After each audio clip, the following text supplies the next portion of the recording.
Babylone, Nancy Ypsilantis et Jean-Marc Falcon-Bello.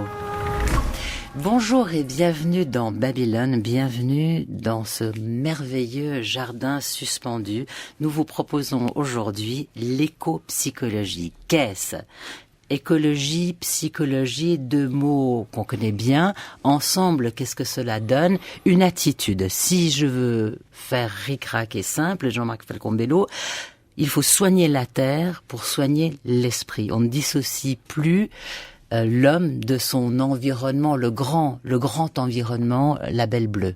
Oui, si ce n'est qu'il s'agit bien sûr de guérir la terre. Si on reprend là le titre de Michel Maxime, qui est là avec nous, on va bien sûr vous entendre rapidement, mais c'est vrai que quelques mots sur cette éco-psychologie, c'est intéressant parce que c'est un nouveau mouvement, on le voit, et c'est un mouvement qui finalement n'hésite pas à penser qu'il nous faut revoir les catégories psychologiques qui sont les nôtres et qui nous permettent de nous comprendre nous.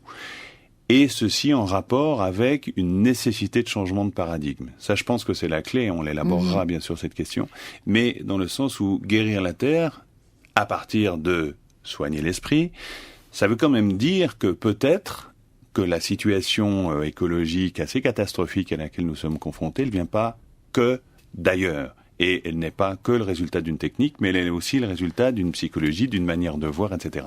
Alors, c'est vrai que c'est un monde, hein. C'est un monde. J'ai plongé dans le livre de Michel Maxime Heger. On se rend compte que voilà, c'est foisonnant, surtout dans le monde anglo-saxon. On peut s'étonner pourquoi finalement si peu de présence. Ici, oui, si peu de présence ici. Alors bien sûr, on fait des balades dans la campagne. La nature n'est pas absente de nos comportements citadins, mais bon voilà, là il semblerait qu'il y ait une discipline, une nouvelle discipline qui se construit. Michel Maxime Heger, soigner l'esprit, guérir la terre, sous-titré Introduction à l'éco-psychologie, c'est ce qu'on va tenter de faire dans cette émission. C'est paru aux très sérieuses éditions Labor et Fides, donc on n'est pas en New Age, ce que le titre suggère. C'est un livre très documenté, avec beaucoup de références, mais c'est une discipline qu'on connaît fort peu. Alors, définition, votre définition, c'est un territoire que vous explorez depuis un bon bout de temps, on le sent à vous le lire. Alors, je crois que pour comprendre l'éco-psychologie, il faut justement la resituer par rapport à ce qui est son origine. Et son origine, pour reprendre ce que disait Jean-Marc Falcon-Bello, c'est bien la crise écologique. Et la crise écologique, c'est un véritable bouleversement systémique qui, pour les éco-psychologues, remet justement en question tous les fondements même de notre existence en tant qu'espèce et qu'individu. Et donc, la question, et c'est moi ce qui m'a amené à m'intéresser à ça, c'était de me dire, mais au fond, pour répondre en profondeur à cette crise écologique, eh bien, il faut quoi ? Et à l'évidence, eh bien, tout ce qu'on pourrait mettre sous le label écologie extérieure, c'est-à-dire les normes internationales telles qu'on est en train de les négocier sur le climat, les nouvelles technologies, les chartes d'entreprise, tous les éco-gestes au quotidien, tout ça évidemment c'est nécessaire, c'est important, mais ça ne suffit pas. Et pour les éco-psychologues, pourquoi ça ne suffit pas ? Eh bien parce que cette écologie extérieure, elle ne va pas aux racines du problème écologique. Et ces racines, on a parlé de paradigme, mais elles ont justement à voir avec un paradigme, qui est le paradigme, on pourrait dire, du monde occidental. Et c'est quoi un paradigme ? Eh bien, c'est en fond un regard qui est porté sur la nature, qui est en fait réduite à l'état d'objet et de marchandise, et un regard qui est porté sur l'être humain qui se pose comme dans une extériorité par rapport à la nature. Et c'est ça que, en fait, l'éco-psychologie questionne, et quand on la découvre, eh bien, on voit qu'ils apportent justement des réponses et des clarifications importantes à ces enjeux. Mais, Michel Maxime, on le sait, l'homme est responsable de la situation écologique. Donc, quoi de neuf ?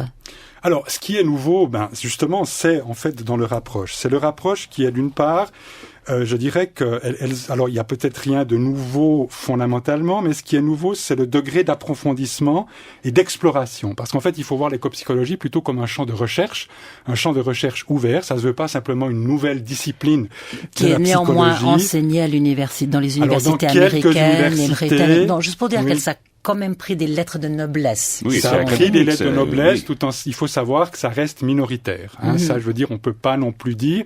Et ça ne se veut pas, justement, simplement une nouvelle discipline de la psychologie.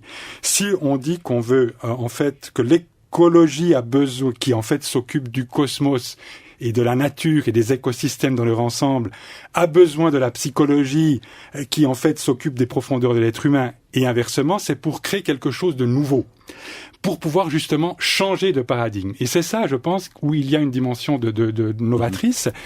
Et aussi le fait qu'on va explorer les questions pourquoi il y a un tel décalage entre toute l'information qu'on a sur les tragédies écologiques et en fait les comportements qui sont adoptés, et puis quels sont en fait les ressorts profonds, d'ailleurs utilisés par le marché, qui nous font participer à ce système économique qui détruit la planète. Alors là, j'ai l'impression que vous parlez de nous comme d'une communauté planétaire. Il n'y a plus le moi, l'individu. Alors, si vous voulez... Ah oui, est-ce qu'il s'agit de comportements sociaux, déviants peut-être, pourquoi pas, ou de l'individu, effectivement? Alors, c'est important que dans leur approche, qui est l'approche des éco-psychologues, qui est, je dirais, une approche holistique... Quand on parle de psychologie, en général, voilà. On s'adresse à un individu. Or là, si j'ai bien compris, cette éco-psychologie reste adressée à un individu, puisque les expériences sont individuelles pour arriver à prendre conscience de son rapport global de l'humanité envers la Terre. Alors, ça s'adresse à un individu, bien évidemment, puisqu'on est dans l'ordre de la psychologie, mais ce qui intéresse les éco-psychologues, c'est de dire, mais si on doit... alors d'abord, les individus qui peuvent avoir des souffrances, mais aussi les individus qui sont, en fait, partie intégrante d'une société qui, selon eux, a un rapport déséquilibré et pathologique avec la nature qui conduit justement aux catastrophes écologiques, aux dévastations auxquelles on assiste. Et en fait, l'approche de l'éco-psychologie, c'est de dire, si on veut traiter ça au sein de la psychologie, alors c'est vrai qu'on a, au fond, dans l'histoire de la psychologie, on s'est intéressé au moi, à la personne, au niveau individuel, avec sa vie intrapsychique, etc. Depuis les années 60, on a ouvert avec les approches systémiques à la famille, au couple, en partie à l'entreprise. Et eux, ils disent, il manque une dimension, c'est la dimension des écosystèmes, c'est la dimension de la nature. Pourquoi est-ce que dans les approches psychologiques, on ne prend pas aussi en compte cette dimension-là? Parce que cette dimension-là, elle est partie intégrante du moi. Et notre relation à ça a un enjeu, évidemment, à la fois personnel et sociétal. C'est important pour eux de lier les deux. Alors, on ne fait pas qu'en parler, on l'expérimente. Il y a des thérapies qui se passent sur le terrain. Jean-Marc Falcon-Bello, vous avez rencontré Yvan Ritz. C'est quelqu'un qui expérimente ce rapport éco-psychologique. Tout à fait, c'est quelqu'un d'assez novateur. C'est un jeune homme que j'ai envie de dire ou qualifier de très dynamique. Il a un parcours complètement original. Il a fait à la fois de la géographie, il a une licence d'ailleurs en géographie humaine et sciences de l'environnement à l'Université de Genève. Il a une formation en sciences holistiques. Il s'est formé en Grande-Bretagne. Il a vécu dans différentes communautés. Il a été député vert dans le canton de Vaud. Donc voilà, c'est quelqu'un qui vraiment cherche tout azimut et sa recherche est très intéressante parce que c'est tout à coup quelqu'un qui a expérimenté, et déjà depuis pas mal de temps, un certain nombre de solutions. Alors là, on parlait avant de société, donc au niveau sociétal, la politique, etc. Et puis qui, à un moment donné, se dit, finalement, ça ne va pas suffire. Il va falloir... Il faut que je me change, moi. Voilà. Et puis alors là, il s'adresse à une communauté, c'est même pas une communauté, c'est clairement une école, c'est l'école de Lost Border, c'est assez joli, ça veut dire des frontières perdues, et puis qui, depuis 40 ans, aux États-Unis, principalement semble-t-il, ou en Californie, donc propose des formations en éco-psychologie, donc ils sont assez novateurs. Et puis lui, il est devenu on pourrait dire formateur, non, même clairement formateur de cela, et puis praticien, évidemment. Donc, j'ai été le rencontrer, c'est ça l'originalité, au cœur, là, d'une expérience, lui perdu en pleine nature, en jeune, etc., et puis, ce que je lui ai demandé de nous expliquer... Vous dites en jeune, etc. C'est pas juste ça. Non, vous avez raison.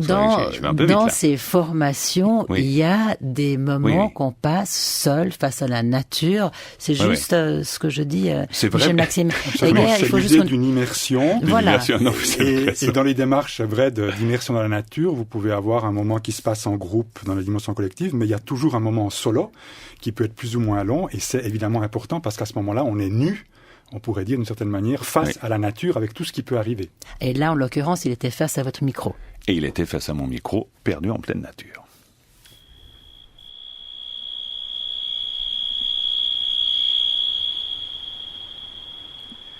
Dans cette immersion, rapidement, on oublie un peu la présence de la vie humaine, on oublie les bâtiments, on oublie ces aspects-là, et au contraire, ce qui vient nous toucher beaucoup plus, c'est les petites choses comme tout d'un coup le bruit du vent dans les feuilles, les jeux d'ombre et lumière du soleil sur le sol également, la myriade de petits insectes qui viennent nous dire bonjour, les oiseaux, de temps en temps les animaux un peu plus larges. Et c'est vrai que à force, après passer quelques heures ici et quelques heures de plus, et encore quelques heures et encore quelques heures, même quelques jours, même quelques jours dans mon cas maintenant, on commence à vraiment sentir imprégné de tout ça à un point qui est profond et peut-être fondamental, oui. Pourquoi ? Bon, il y a plusieurs raisons pour moi de venir passer du temps comme ça en solitaire, enfin en solitaire entre guillemets, parce qu'on est sacrément entouré, hein. Mais de cette manière en nature, c'est justement pour se rappeler que fondamentalement nous sommes nature. C'est vrai que dans ma vie de tous les jours, ma vie urbaine, ma vie faite d'internet, de smartphones et autres, j'ai tendance à oublier ce lien profond qui est bien sûr en lien biologique. Nous sommes nature dans le sens de nos cellules, de ce qu'on boit, de ce qu'on mange, de l'air qu'on respire, de l'évolution de notre corps en tant que tel, mais nous sommes aussi nature au niveau de notre psychique, de notre psyché. Et du coup, de venir dans un espace comme celui-ci, ça me rend beaucoup plus perméable et ça me permet de me retrouver nature, de me repenser nature. Et ça, c'est vrai que ça développe ce qu'on pourrait appeler le soi écologique, hein. C'est-à-dire que la logique du soi ne s'arrête pas à la peau, mais justement dans cette interface, dans ce dialogue continu avec le monde naturel. Et c'est un sentiment très particulier. C'est un sentiment qui vient me régénérer un sens du soi, et mon sens de ma propre vie, de qui je suis, et qui vient aussi me permettre de repenser ma vie et mes relations d'une manière extrêmement profonde, oui.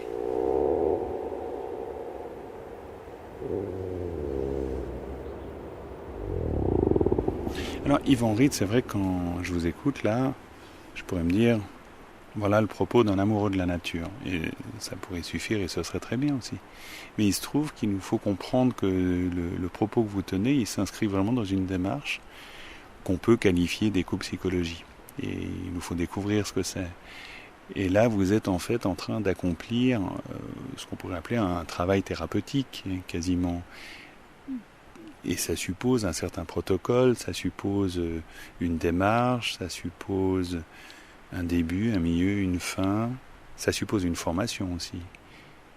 Donc, essayez de nous décrire justement ce qu'est l'éco-psychologie et surtout cet aspect pratique que vous pratiquez là, dans ce lieu, ici en Suisse romande, au cœur même de la nature.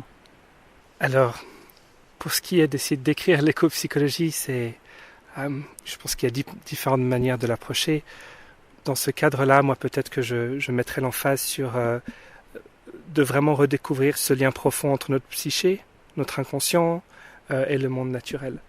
De se rappeler qu'on est une espèce humaine, oui, mais une espèce vivante, qu'on a grandi sur cette terre, que notre langue, notre culture, notre façon de penser, c'est aussi développer en contact d'autres espèces et du monde qui nous environne, des saisons.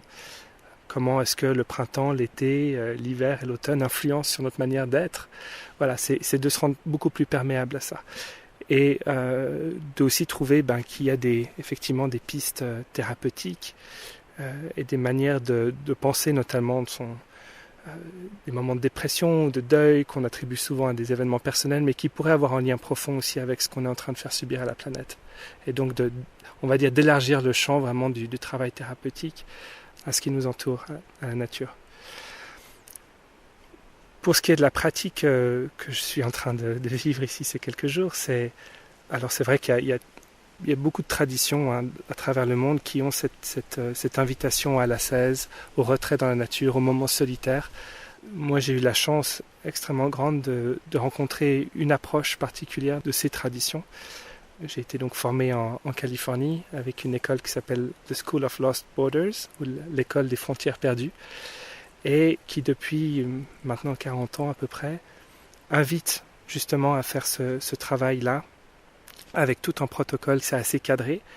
C'est souvent appelé quête de vision, quand bien même quête de vision est, je crois, un terme qui a été apposé par des anthropologues sur des cérémonies, des rituels qui étaient faits par des Amérindiens, si on veut, des États-Unis. Mais avant tout, c'est cette pratique de quête de vision ou de moments solitaires en nature, se met dans un protocole. Une des choses qui est souvent les plus importantes, c'est qu'on ne va pas juste en nature pour se fondre dans cette espèce d'unité première et avoir un moment spécial de cette sorte, mais on le considère vraiment comme une cérémonie. Et comme toute cérémonie qu'on pratique en communauté, il y a un clair début et on va le faire aussi en ayant une intention extrêmement claire. Donc moi, quand je suis venu ici pour passer ces quelques jours, j'ai une phrase, une intention extrêmement claire qui a maturé en moi pendant plusieurs semaines. Et il y a quelqu'un qui est venu avec moi qui m'a fait passer, entre guillemets, le début de cette cérémonie. Et ça, c'est fondamental, d'avoir ce moment de marquer pourquoi est-ce que je le fais. Est-ce qu'on peut dire que c'est la force rituelle du geste qui permet de dire qu'il y a un avant, un après? C'est exactement ça. Ça permet un peu de créer les conditions idéales. Alors, certaines personnes parlent, au fait, on crée une espèce de traumatisme voulu. C'est-à-dire que c'est une expérience qui n'est pas forcément toujours facile. En plus, je suis un jeune, donc on se sent faible. Jeune, c'est-à-dire là, ça fait maintenant plus de 2 jours que je bois que de l'eau. Et donc, voilà, ça crée des conditions aussi où il y a pas vraiment des malaises physiques. Enfin, c'est pas toujours des conditions faciles. Et c'est long quand même, donc des fois il y a aussi l'ennui qui vient. Long parce que c'est plusieurs jours? Dans mon cas, c'est plusieurs jours. Là, je suis là depuis 2 jours et je vais faire en tout 3 jours. 3 nuits et à peu près 3 jours. Et c'est vrai que c'est des expériences marquantes. C'est des expériences dans une vie, dans une routine, qui sont des expériences qui sont extrêmement marquantes.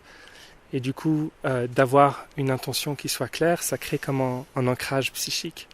Ça permet de donner de la profondeur à l'expérience d'une part, et d'autre part, tous les éléments qui vont se passer dans ce moment-là, la rencontre avec un petit oiseau qui vient de passer ici, va tout d'un coup susciter des mémoires ou des éléments. J'ai eu énormément de rêves, par exemple, ces derniers jours, qui sont complètement en lien avec mon intention.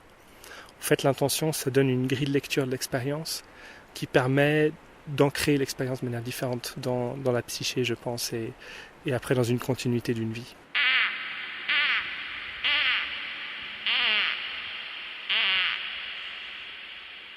Et Yvan Ritz, revenons peut-être à une dimension très pratico-pratique. Comment est-ce qu'on peut se représenter les phases très pratiques de ce rituel?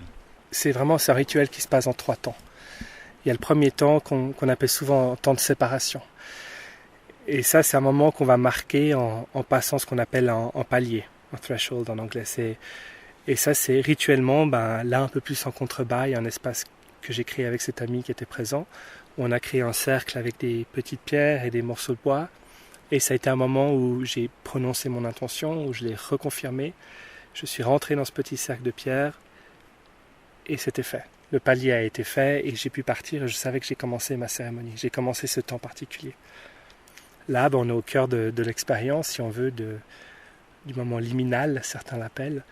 Donc c'est vraiment, je suis dans cette perméabilité avec tout ce qui se passe, avec la nature, avec mon intention. Et vous dormez simplement dans la nature sans même une tente, je crois. Alors là, je dors, oui. Bon, en plus, je savais qu'il faisait beau, donc j'ai une bâche de mon sac au cas où il devait commencer à beaucoup pleuvoir. Mais sinon, non, j'ai qu'un matelas de sol, un sac de couchage, de l'eau, et en plus, j'en ai peu pris parce que je sais qu'il y a une rivière ici, donc je vais puiser l'eau et j'ai un petit filtre en céramique pour la rendre potable. Et c'est tout, ouais. C'est vraiment, c'est très dénudé. Hein. Donc pas de lecture, pas de musique, pas de distraction. On est vraiment là dans une pratique. Oui, alors là on est vraiment dans une pratique d'épurement. On ne fait pas de feu non plus, pas seulement parce qu'il y a une interdiction en ce moment, mais parce que on dit souvent le feu, ça devient un peu la TV du routard, quoi. Parce que quand on est en feu, on va chercher le bois, on l'organise, il y a toujours des petites choses qui se passent dans le feu. Et finalement, toute notre intention peut diriger vers le feu et on a tendance à perdre la capacité d'embrasser beaucoup de choses qui se passent autour.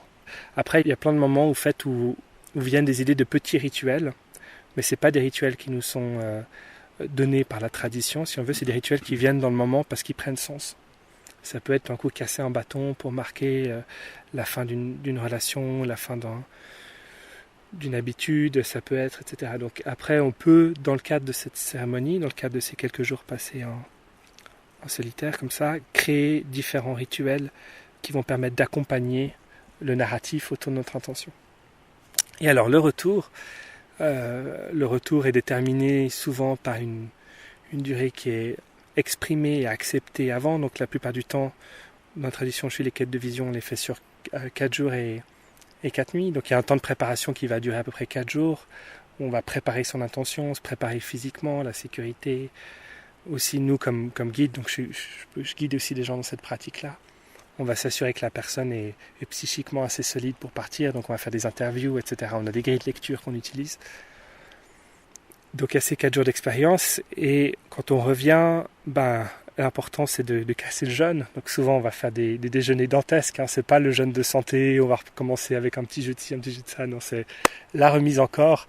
Donc c'est tout ce que tu peux imaginer que tu rêverais, parce que moi je rêve beaucoup de nourriture ces derniers jours, sera présent, et voilà, il y a cette espèce d'opulence, mais pour faire vraiment ce rappel à la réalité. Ça peut même être incongru, j'imagine, ces rêves de nourriture. Oui, ça peut même être très incongru. Oui.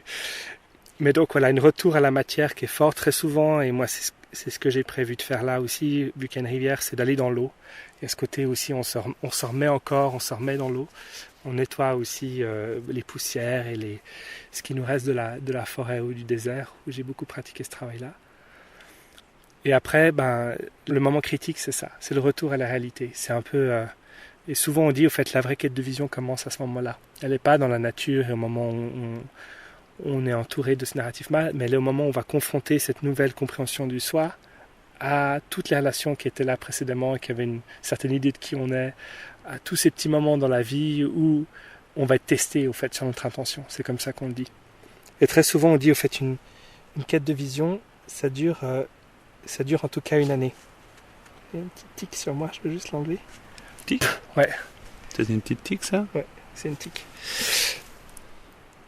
Et une quête de vision, ça dure en tout cas sur 1 année, c'est ça. Donc au moment où on va rentrer, symboliquement, en tout cas comme guide, on va accompagner nos participants, les gens qui ont fait la quête de vision pendant 1 année, sachant que voilà, c'est 1 année d'intégration et que c'est 1 année difficile.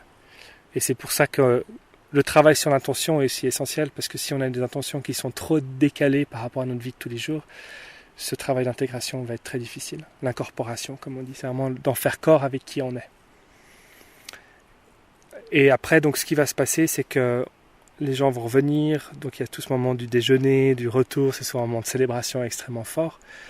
Et après, les participants vont partager leur histoire. Ils vont raconter ce qui s'est passé. Grosso modo, la règle qu'on a, c'est plus ou moins 5 minutes par jour d'expérience. Et ensuite, les guides, et là, dans mon cas, les gens que j'ai contactés qui connaissent ces pratiques, vont utiliser un processus qui s'appelle le mirroring, ou le miroitement, comme un miroir, faire office de miroir.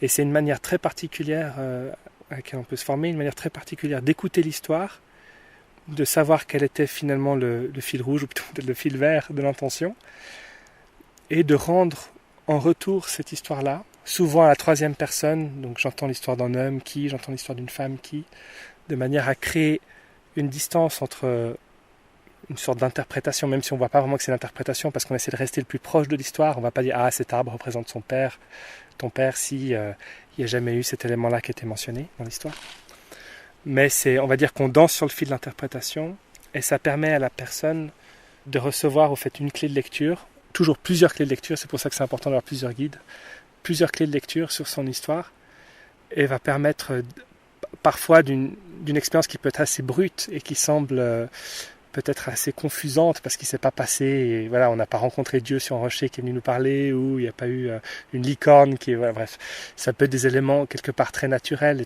et très simples qui se passent dans un moment de jeûne comme ça.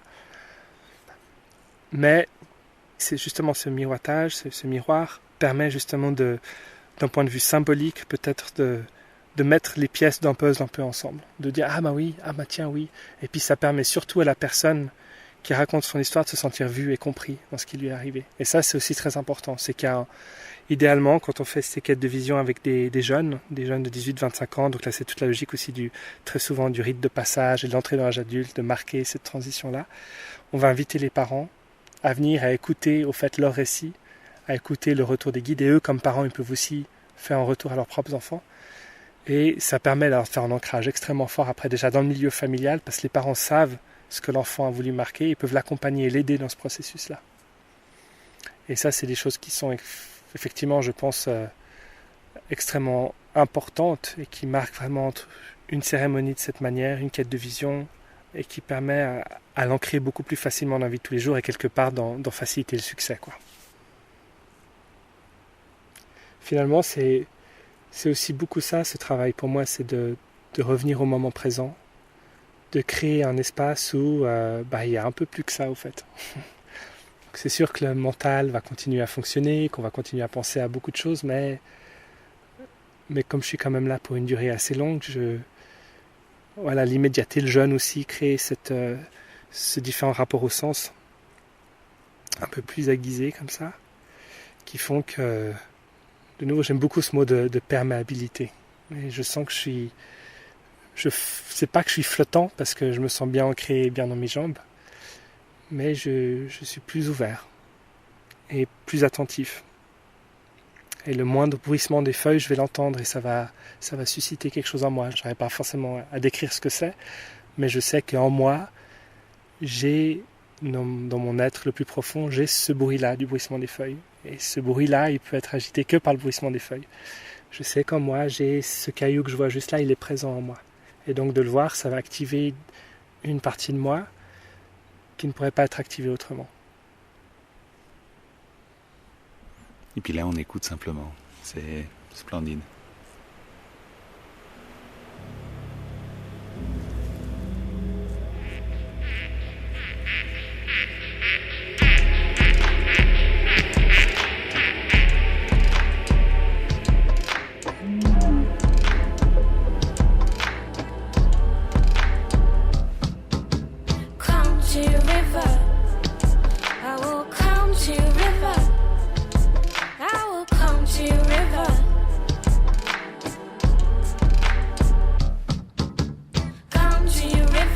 Wash my soul. I will come to your river.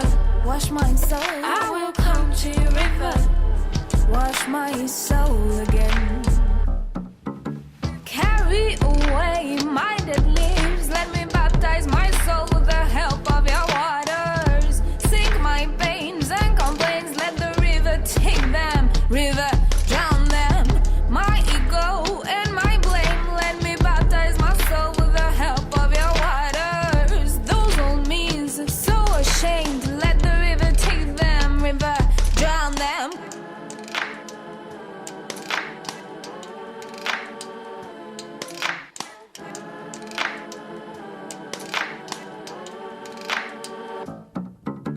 Come to your river. I will come to your river. I will come to your river. Come to your river. Wash my soul. I will come to your river. Wash my soul. I will come to your river. Wash my soul again. Carry away my old leaves. Let me baptize my soul with the help of your waters. Sink my pains and complaints. Let the river take them. River, drown them. My ego and my blame. Let me baptize my soul with the help of your waters. Those old me's so ashamed. Let the river take them. River, drown them.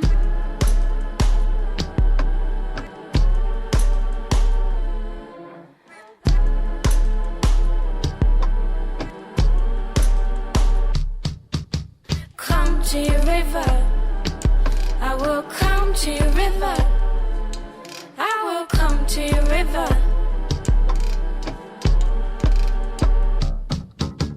Come to your river. Wash my soul. I will come to your river. Wash my soul. I will come to your river. Wash my soul again.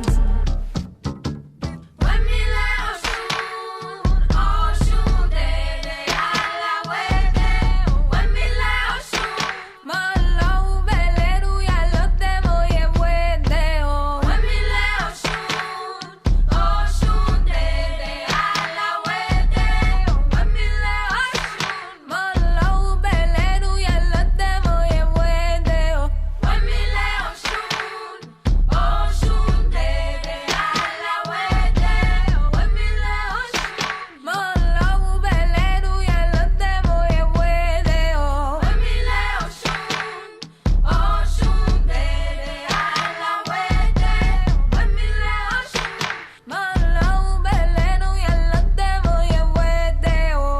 The River, c'était IB dans Babylone, où nous recevons Michel-Maxime Heger pour soigner l'esprit, guérir la terre. Introduction à l'éco-psychologie, c'est paru aux éditions Labor et Fides. Michel Heger, donc on a entendu cette expérience, cette remise en corps que nous exprimait Ivan Ritz. Ok, cet homme intègre la nature en quête de vision, mais ensuite il revient à la vie civile puisqu'il est bien question de guérir la terre. Oui. Alors pratiquement. Comment fait-on le pont entre justement cette immersion et l'action? Alors, je pense que c'est un travail de transformation intérieure. Donc, c'est un petit peu, je dirais, on peut pas simplement dire, voilà, il y a comme une recette qu'on va ensuite mettre en pratique. En fait, ce qui est en jeu, c'est véritablement comme d'ailleurs il l'a très bien exprimé, une transformation profonde de l'être, une autre manière de regarder la nature, une autre manière de se concevoir par rapport à cette nature, non plus dans une extériorité. La notion d'environnement dit bien ce que c'est. Quand on parle d'environnement, c'est comme si la nature était à l'extérieur de nous. Mais en fait, là, on voit bien dans son expérience, il découvre qu'il est partie intégrante de la nature, mais non seulement ça, mais qu'en fait la nature est partie intégrante de son être, et que donc d'une certaine manière, ce qu'il va faire à la nature, c'est à lui-même qu'il le fait et inversement. Et ça, cette prise de conscience, et ceux qui font des expériences de vision le disent bien, eh bien après, ça développe au fond un sentiment d'empathie, d'amour et de compassion par rapport à la nature qui peut se traduire évidemment dans une vie si possible plus cohérente au niveau de la consommation et peut-être même dans des engagements très concrets au niveau écologique et politique.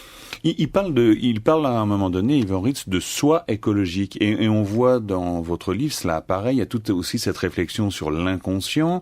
Il y a une rupture qui est faite avec la vision de l'inconscient que Freud peut développer, avec une sorte de perspective humaine qui finalement est assez courte, qui s'arrête avec la mort, et puis voilà, où c'est l'individu un peu tout seul, comme ça. Là, je fais un gros raccourci. Mais on voit aussi Johanna Massy qui parle de greening the self, donc verdir le je, verdir le soi. Qu'est-ce que ça veut dire tout ça, un soi écologique, au-delà encore une fois du simple fait d'aimer la nature? Alors bon, il parle de self, alors parfois on traduit par soi, parfois par moi, c'est un Évidemment. petit peu. Mais je dirais que ce moi écologique, eh bien c'est vrai que là, les éco-psychologues veulent rompre avec une certaine conception qui a été dominante dans la psychologie, en particulier chez Freud, qui voyait le moi comme en fait un ensemble unitaire, homogène, et qui se définit par ce qui n'est pas lui, comme s'il y avait une espèce de frontière. Et on voit bien dans l'expérience d'Ivan Ritz qu'il s'agit de dépasser une frontière pour justement tout à coup prendre conscience que effectivement la nature, elle est partie intégrante de mon identité et que je ne peux pas me construire en tant que personne sans intégrer cette nature qui fait partie de mon être le plus profond. Et quand on dit être le plus profond, c'est là où on peut entrer dans cette hypothèse des éco-psychologues qui a été développée par Theodor Roszak, qui est un des penseurs importants de cette mouvance, qui a développé l'idée d'inconscient écologique. Alors il y a l'inconscient personnel de Freud, qu'on connaît avec tous les refoulements, les pulsions agressives, sexuelles refoulées. On a l'inconscient collectif de Jung, cette espèce de socle commun à toute l'humanité avec les archétypes, les images primordiales qui s'expriment notamment dans la culture immémoriale de l'humanité. Et lui dit, mais il faut encore aller plus loin, il y a aussi un inconscient écologique. Et l'inconscient écologique, il dit, c'est la mémoire vivante de l'évolution cosmique. C'est-à-dire qu'au fond, les strates les plus profondes de notre psyché, elles nous relient à la Terre. Elles sont constituées d'une expérience et relation immémoriale en fait à la Terre, qui est en fait notre matrice première d'une certaine manière, et qui fait que si on arrive à se reconnecter à ça, eh bien ça va être le lieu où nous allons pouvoir nous reconnecter plus profondément à la nature et nous sentir à la maison, dans la nature sauvage. Finalement, c'est la découverte de l'homme archaïque en nous, pour prendre une expression de Jung. Donc le moi archaïque, mais cette démarche en soi n'est pas neuve, je veux dire, c'est dans beaucoup de lieux, on a un rite de se confronter, de se retrouver face à la nature, de faire des retraites, de rester dans le silence ou d'être dans la nature. Qu'est-ce qui est neuf là? C'est de prendre conscience que ce moi archaïque peut fonctionner au XXIe siècle? Alors, je ne sais pas exactement à quoi vous faites référence. Alors c'est vrai qu'aujourd'hui il y a beaucoup de personnes qui font des retraites, mais je ne suis pas sûr que beaucoup de ces démarches conduisent à ce niveau de profondeur que les écopsychologues proposent. Et au fond, derrière cette vision de l'écopsychologie, je reviens à cette question de la crise écologique, parce que c'est vrai que on parle aussi d'écothérapie, pour venir aux écoutes, puisque ça faisait partie, l'immersion dans la nature, d'une des formes en fait de thérapie. Et à un moment donné, Yvan Ritz parle de thérapie. Et je crois qu'il y a un petit peu parfois un malentendu. C'est-à-dire que d'un côté, c'est vrai qu'il y a des écothérapies où finalement, d'une certaine manière, on va utiliser la nature pour nous faire du bien. Et peut-être pour trouver des réponses à des angoisses, des peurs, des dépressions, des choses comme ça. Et on sait, on l'a mesuré, c'est scientifique, les bienfaits du contact avec la nature.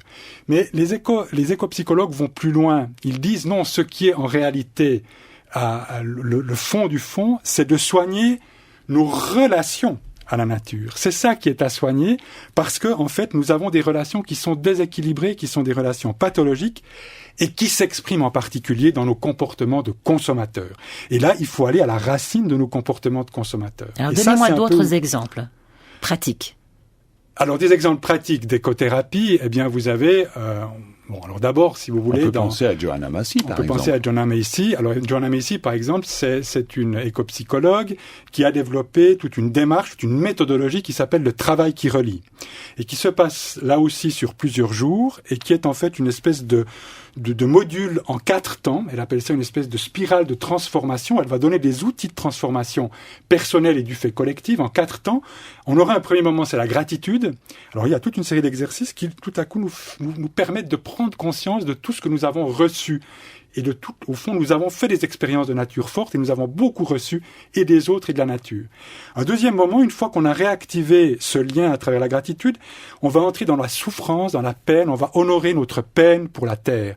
Et là, elle montre qu'en réalité, eh bien, ce n'est pas que nous sommes indifférents à ce qui arrive à la nature, beaucoup de personnes, mais que d'une certaine manière, ça nous entraîne dans une souffrance et dans des émotions négatives, genre culpabilité, honte, peur, sentiment d'impuissance. Il me semble elle va même plus loin parfois, je vous laisse poursuivre, mais en disant que des fois on n'est même pas au courant que nos troubles viendraient d'une difficulté écologique. Voilà, alors il y a d'une part l'aspect d'arriver en fait à entrer dans ces émotions négatives pour les reconnaître et les assumer sans jugement, et puis il y a l'autre dimension qui est de découvrir, mais au fond, cette dépression que j'ai, ce mal-être, cette angoisse par rapport au sens de ma vie, et puis tous les mal-être qui peuvent s'exprimer dans un cabinet thérapeutique, est-ce que ça n'aurait pas aussi, alors peut-être que ça a à voir avec mon passé, ma famille, mon père, enfin, etc., mais peut-être que ça pourrait aussi avoir quelque chose avec ce qui est en train d'arriver à la nature et dont je ne suis pas conscient. Ça, c'est le deuxième point. Le troisième point, alors, c'est changer de regard, changer de vision.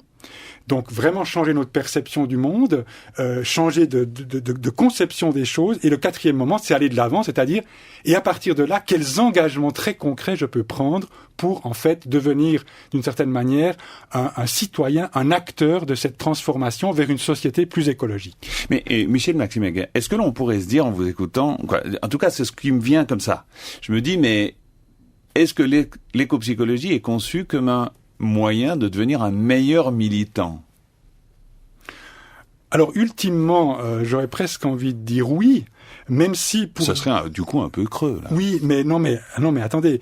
Le problème, c'est quel militant. Moi, j'ai une conception que j'appelle le méditant militant. C'est-à-dire qu'en réalité, il s'agit pas simplement de devenir un activiste. Il s'agit en fait de créer des bases subjectives pour un engagement d'un autre type. Parce que c'est vrai que ultimement, et ça c'est quelque chose que les écopsychologues d'ailleurs prennent conscience des limites de l'écopsychologie et certains pensent que maintenant qu'ils doivent développer ça davantage, c'est aussi prendre conscience des dimensions structurelles des problèmes. On peut pas non plus tout mettre sur le dos de l'individu. Alors c'est vrai qu'à travers notamment nos comportements de consommateurs, nous avons un impact sur la nature très fort, mais en tant que consommateur, on n'est pas simplement en train de faire des choix. On est dans un cadre qui détermine en grande partie nos choix. Donc il faut aussi agir là-dessus. Mais l'engagement, du coup, si vous voulez, il est ancré ailleurs dans l'être et il repose sur une expérience de la nature qui fait que nous entrons dans une autre dynamique et, au fond, avec un autre sens. C'est de donner un autre sens à l'engagement et une profondeur qui n'est pas forcément celle je dirais, du militant écologique habituel. Alors on en parlait hors micro en écoutant le reportage de Jean-Marc Falcon-Bello. Ces expériences sont parties des États-Unis, en Grande-Bretagne, en tout cas aux États-Unis où la nature est très forte. Elle garde sa dimension archaïque. On peut passer des jours en immersion dans la nature sans croiser âmes qui vivent et on rencontre plus qu'une tique, quoi, qui vous tombe dessus. Est-ce qu'on peut transposer cette attitude, ce rapport à la nature à un lieu où tout est déjà aussi policé qu'ici? Alors ça, si vous voulez, c'est un des points qui est certainement important et qui a à voir avec ce travail au fond radical que les écopsychologues font, qui est de dire, mais en fait, si on veut aller à la racine la problématique écologique, on tombe sur la déconnexion avec la nature, qui est en fait une longue histoire. Hein. Paul Shepard a fait une longue histoire de cette déconnexion progressive. Et on parle en fait de l'invention de l'agriculture au néolithique. On passe par le monothéisme qui a vraiment fait cette séparation entre la terre et le ciel avec le Père dans les cieux. On passe après avec la modernité, le rationalisme et puis ce problème au corps avec le puritanisme pour arriver en fait à la révolution industrielle et l'ère de la machine. Et c'est vrai qu'on est là dans un monde même de la nature qui est de plus en plus artificielle d'une certaine manière, qui est marquée par l'humain. Alors, moi je pense que, et l'excellence de Yvon Ritz le montre, en même temps les écopsychologues disent, mais on trouvera toujours quand même un lieu de nature qui nous permet de faire cette expérience de la nature en nous et de l'homme archaïque en nous. C'est plutôt ça qui est important. Et ensuite, comme il le disait, la quête de vision, elle dure une année.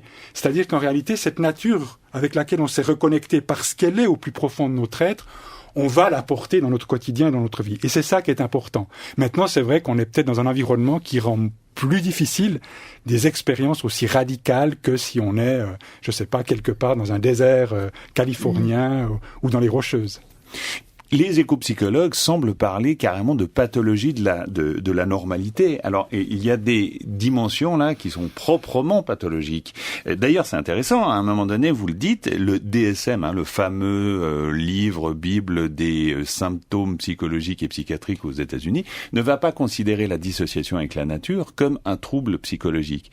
Alors que là, on voit, et vous le mettez en avant, il y a des problèmes de déni. Mais des dénis graves, c'est-à-dire qui font que tout à coup nous sommes oublieux, des formes presque d'autisme finalement.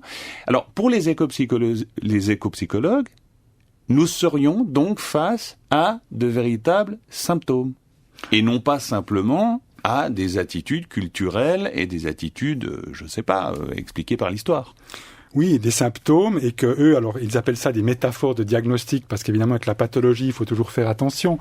Mais là, on est véritablement, si vous voulez, dans des pathologies au fond de société, mais dont l'individu est porteur. Hein, et en fait, c'est comment, à partir de l'individu, aller soigner ces pathologies qui sont des pathologies de société. Vous avez parlé d'autisme, il parle aussi d'addiction, ça c'est ces fameuses métaphores de diagnostic. Et au fond, et Paul Shepard parle même d'une forme de folie, et c'est vrai qu'on peut se poser la question, est-ce qu'une espèce humaine comme la nôtre, qui, d'une certaine manière, détruit l'environnement, la nature dont il dépend pour vivre, et qui le fait finalement pour des chimères de l'ordre matérialiste de la consommation, dans le déni même de ce qu'il fait, est-ce que cette espèce-là n'est pas atteinte d'une forme de déraison et de folie? Et c'est ça qui est un petit peu au cœur et qu'ils essaient de décortiquer en trouvant aussi des pistes pour essayer de guérir de ça. Alors on parle beaucoup de quête de sens. Or là, lorsque vous parlez de ce genre d'expérience de cet homme archaïque, moi je pense forcément à toutes les formes d'animisme qui sont encore actuelles aujourd'hui. En quoi ça diffère ? Alors ça, c'est une excellente question parce que, et là je dirais que, et ça me permet aussi tout de suite de dire que l'écopsychologie n'est pas une orthodoxie, c'est-à-dire qu'en réalité, on pourrait parler plutôt de constellation, de mouvance, de praticiens, de théoriciens, avec quand même une grande diversité. Alors c'est vrai que ce qui est important, c'est qu'ils ont revisité la notion de nature. Ils se sont beaucoup axés sur la fameuse hypothèse Gaïa, c'est-à-dire de voir la nature comme une espèce d'organisme vivant, auto-organisé, symbiotique, doué d'une forme de conscience. Et donc animé. Hein, Alors après, la question, c'est quel est le principe qui va animer cette nature. Alors là, vous avez des écopsychologues qui vont vont rester à quelque chose, j'aurais envie de dire, d'assez matérialiste. Et puis vous en avez, ou très explicatif comme ça, scientifique. Et puis vous en avez d'autres qui vont faire le pas vers la spiritualité. Et qui du coup vont faire le pas et le pont avec justement les traditions en particulier amérindiennes, parce qu'il y a aussi dans les voies thérapeutiques, il y a ce qu'on appelle le conseil chamanique. Vous avez des chamans d'origine amérindienne qui se sont formés à l'écopsychologie, et là effectivement on va aller dans cette vision, mais qui est déjà présente chez Jung, d'une terre qui est douée d'une forme de conscience d'une certaine manière, qui est animée par un principe et par des formes d'esprit, et l'homme archaïque précisément, cette part la plus profonde en nous permet d'entrer en communication avec ces dimensions invisibles qui sont dans la nature. Mais dans ce cas-là, comme disait Nancy, est-ce que c'est simplement retour à du connu ? Alors, de nouveau, retour à du connu, non, j'aurais envie de dire que c'est effectivement un réancrage dans ce cas présent par rapport à toute une tradition animiste. Les écopsychologues, d'ailleurs, parlent chez l'enfant d'une forme d'animisme, au fond, premier, ce qui ne se traduit pas après forcément dans des formes religieuses.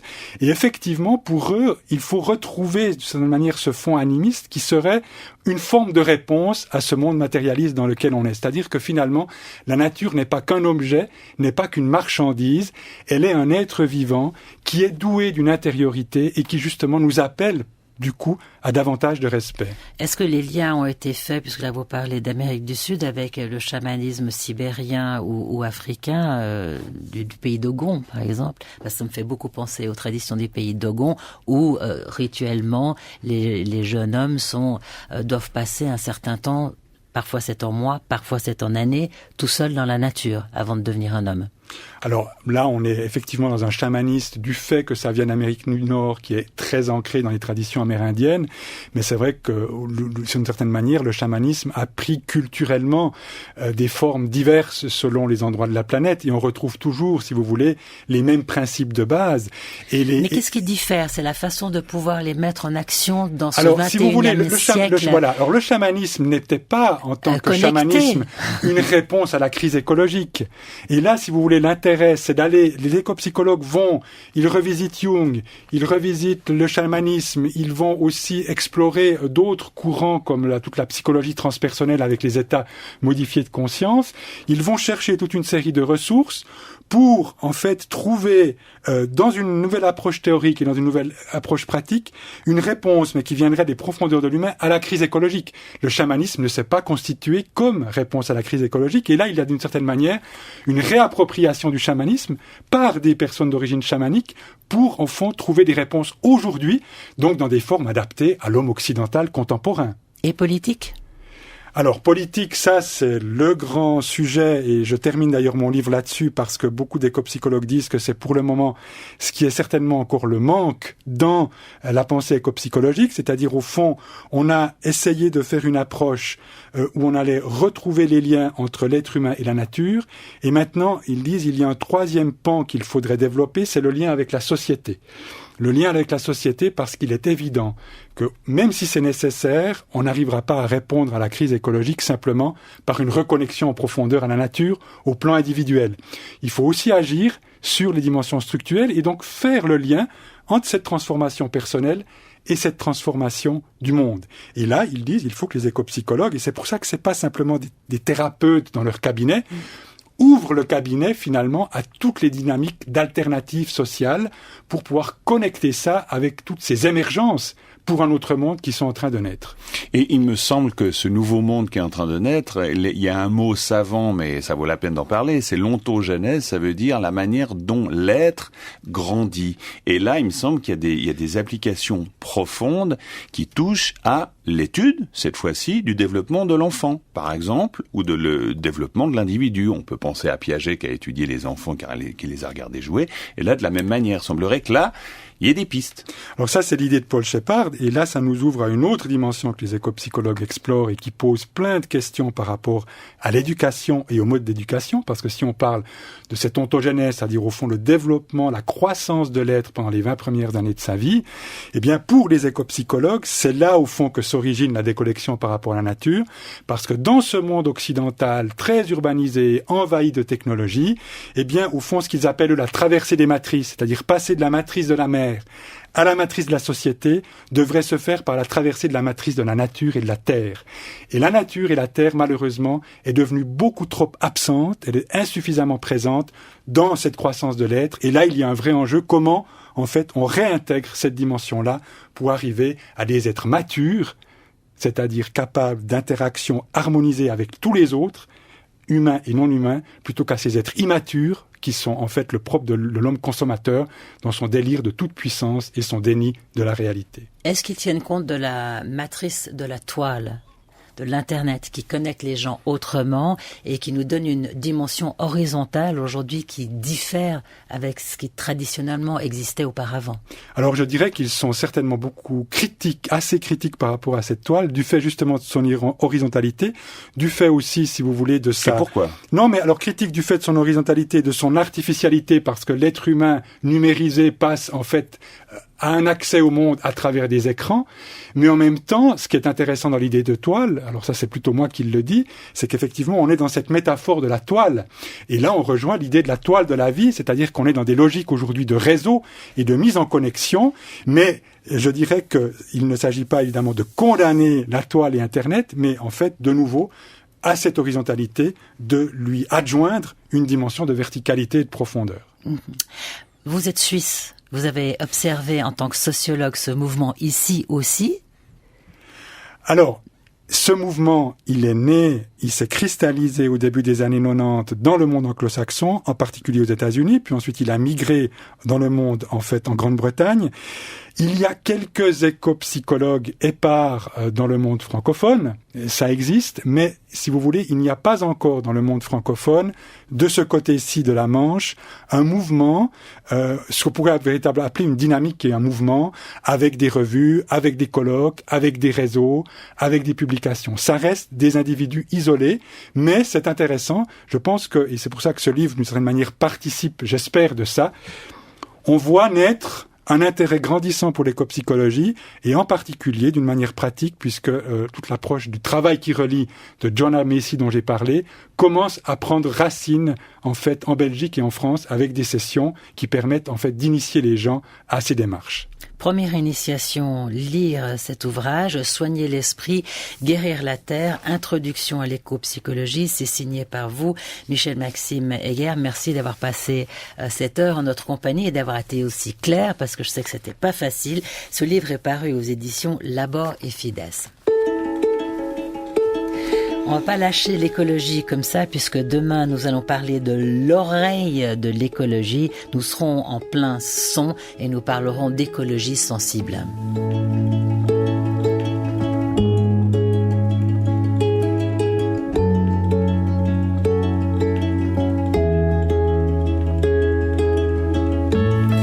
Babylone du jour vous était proposé par Jean-Marc Falcon-Bello, Nancy Ypsilantis. C'est Didier Rossa qui en signait la réalisation. C'est Patrick Lenoir qui est avec nous toute cette semaine. Et c'est Nicole Corpato qui est avec nous tout le temps, qui est notre assistante de production.